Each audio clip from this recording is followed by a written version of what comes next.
Hey there friends! Today on the channel I'll show you how to create a repeating piston in Minecraft.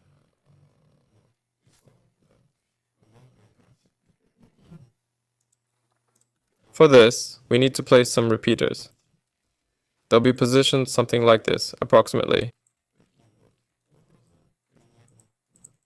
And we'll arrange them in this way. Next, we put redstone here and add a redstone torch.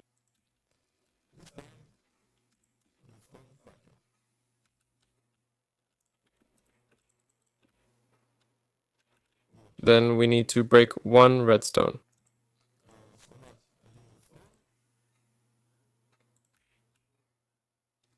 Or a torch. Wait, break the torch first, then break the redstone. And now we have this little repeater set up. Right? Next, we place redstone where we need it and add the required repeater. That's all there is to it. This has been Ever. Hit like and subscribe to the channel. See you later.